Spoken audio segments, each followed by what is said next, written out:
Remember, the argument is column B is a better bet because it's the only one with a box that looks at all attractive. A similar argument for column B was that choosing column A would doom us to economic harm no matter what ended up happening with climate change, because the economic harm was a function of our action rather than a function of what happened with climate change. At least with column B, humanity's got a chance to be happy. So let's apply this to the truck argument here. On this side is what the truck ends up doing when it passes your spot. It swerves or it goes on straight. Your only option for our example is to jump to a rock in the middle of a muddy ditch. If you do that, you may slip and get muddy, or you may not. But you're a worst case kind of guy, so we put in muddy for both of these boxes, assuming it's the worst case. Here, muddy for no reason. Here, muddy but relieved. Wait, if you were a worst case kind of guy, you wouldn't be standing still in the middle of the road, would you?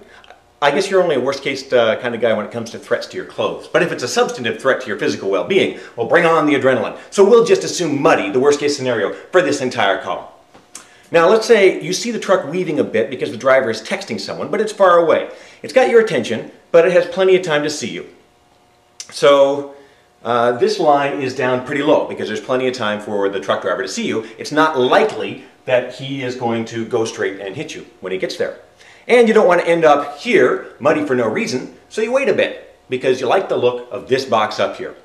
But as he gets closer, you see that it must be a very engrossing conversation because he's now using both hands for the phone, so this line moves up. Still, you don't like the look of any of these three boxes. You really want this box. So you hope. He'll see you. He's gotta. I can't imagine getting creamed by a truck, so it's not going to happen.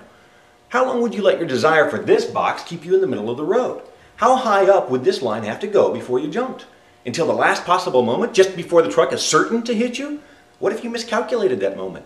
What if that moment comes and you slip? What if it's not just your life, but you've got a family that depends on you? What if you're not the one in the road, but it's someone else who's in the road and they hold the key to your own life? How long before you scream at him that he's not just making a personal choice? If we are sincere in getting closer to the truth, whatever it is, rather than just preserving our opinion, then we are obliged to follow the debate back and forth and not just stop when we find something that pleases us. What do I mean? Well, let's say you keep hearing a claim that really bugs you, so you go look up a counter-argument that seems to neutralize the claim. So now, whenever you hear the claim, you repeat your counter-argument to yourself and move on, confident that the claim doesn't hold water. What you should do, in fact, I'm arguing it's not only your obligation, but it's in your own best interest, is to go looking for any rebuttals to that counter-argument that you're carrying around in your pocket. Whether your counter-argument is solid or not, either way, you benefit by actually trying to rebut it yourself. Why? Because if it turns out to be really solid, then your thorough looking will turn up no good rebuttals to it, and thus your confidence in the counter-argument is increased. That's a good result. And if your counter-argument is lousy and full of holes, well then you probably would like to know that before you go betting your house on it, wouldn't you? That's a positive result. So you can rid yourself of the weak points in your arguments and strengthen the strong points by conscientiously tracing the back and forth refutations of the debate yourself. I do this all the time. I'm actively looking around for new arguments and evidence against my viewpoint. Why? To make it stronger, to get rid of the weak points and find even more effective ways to convey the strong points. For instance, that's what I did with my most terrifying video. I pretty much threw down with the whole freaking internet. 1 million views and over 5,000 critical comments later, I emerged battered and bruised, but with a better argument. In argumentation, at least, it's true that whatever doesn't kill you makes you stronger. Or at least whatever doesn't kill the argument makes it stronger. So do some homework. Look up your objections to human-caused global climate change on grist.com's How to Talk to a Climate Skeptic. There's a bunch of different ones out there, but this one's really well organized and easy to navigate. Then consider the rebuttal to your argument that you find there. In fact, that site is such a good resource for you that I'm jealous, because it lays out exactly what you need to do to refute in order to make your point. I'd like to find how to talk to a warmer side of equal quality that would give the skeptics' responses to the rebuttals on the grist site. And I've got to tell you, I've looked, and the lack of such a site reinforces my view that the warmers are probably more correct than the skeptics. The pitfall to avoid in this whole back and forth process is stopping when you find an argument that supports what you believe. It's very hard to resist. That's the whole confirmation bias I was talking about in the other videos. But if you make the effort to persist, the robustness of your opinion increases. You hopefully get closer to the truth. Have you done this for your viewpoints? If not, why? I know we're all busy as heck, but if there was ever a time to really know our stuff, wouldn't this be it? When the debate is about whether our future is on the line or not? And if you still find yourself not seeking out the weaknesses in your own arguments, don't you need to question whether you're being intellectually honest with yourself? Is that really in your own best interests? Along the lines of how a thorough debate serves us best, you should distrust, and please do not yourself engage in, simple dismissals of arguments, either just a bunch of chicken little scare tactics designed to get control of my life, or just another rabid neocon in the pocket of big oil. If you name-call instead of refute, you concede the point. Only when faced with an unfalsifiable claim is it valid to decline to answer the points that someone presents. I know I've laid out a ton of arguments over the course of all these bloody videos, but I'll challenge you right now. If you disagree and your response is along the lines of, that's just typical liberal scaremongering, but you don't actually rebut my points, then you'll have to understand if all of those watching take that as a concession on your part and assume that you are resorting to name-calling because you know I'm right and you just won't admit it to yourself. So, if your response to all this is name-calling rather than direct refutation of each of my points, then we'll just have to assume that it's because you can't refute them. How's that for throwing down the gauntlet? You may notice that in these videos, I haven't addressed a lot of the most common technical arguments and objections about AGW. That's because it's already been done in such a thorough and well-organized way on the grist.com site. I highly recommend you check it out for yourself. And please, if you have or can find good refutations of any of the points made on that site that have yet to be resolved in the comments section, please bring it to my attention with references. I would love to see the next step in the back and forth.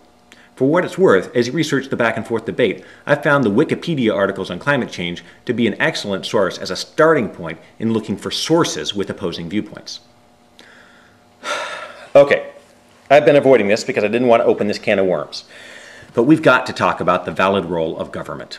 Now, before you get all up in Second Amendment protected arms, let me just point out that, believe it or not, you, yes, even you, do believe that government has a valid role to play in society. You may not realize you do because it's so distasteful to you, but unless you are a literal anarchist, I'm sure you believe that government at least has the minimum role of protecting you from my liberties, like getting my kicks by hotwiring your car. You also probably believe that another valid function of government is to pool resources and do things that we cannot efficiently do for ourselves, like roads or a national defense. A good analogy would be back in the pioneer days. A bunch of pioneers might pool their efforts to dig an irrigation canal that no single one of them could have dug, but which benefits all of them. The next project is complex enough that the pioneers agree to have one of them coordinate it, and they compensate that coordinator for the time he lost in his own fields. That's government. The modern examples that most people would probably agree are pretty nifty include things like universal electrification, universal phone service, this was back before the cell phone days, the interstate highway system, and food safety. Here's a comment I got, but everything the government turns to so the solution is not in public policy, but in the free market. Now, that's just crazy talk. Just because there's lots of stuff the government does that you dislike is no reason to let you be blinded and start sounding like you have a religious faith in our omnipotent Father, the Immaculate Market. Don't throw the baby out with the bathwater. Not everything the government touches is bad. How about having a police force, a fire department, roads, food safety laws? How about banning lead paint in 1978? Was that a lousy, heavy-handed government intrusion into the free choice of consumers? How many more kids would have been crippled if we waited for market forces to drive lead paint out of business? Would those kids be an acceptable price to pay for your liberty to buy whatever darn paint you want? So let's please stop the hyperbole about draconian government control of our lives and discuss its functions and limits rationally. Global climate change is a problem that is, well, global in scale. And as we saw in the video Scare Tactics, it has feedback loops too long for market forces to effectively react to. That is, by the time the effects are strong enough to spur the market to change, it's too late for the change to have an effect. So the market is doomed to failure in addressing such issues with long feedback loops and potentially irreversible consequences. At least irreversible on a human time scale. That doesn't mean the market doesn't have a role. It just means the market can't do it by itself. In fact, market forces can be employed quite cleverly to make this whole thing happen. So action on climate change fits perfectly right into the most minimalist definition of the purpose of government. To protect you from the effects of me exercising my liberties, like burning as much fossil fuels as I please. It may be my private car, but it's our shared air that I'm venting my waste into.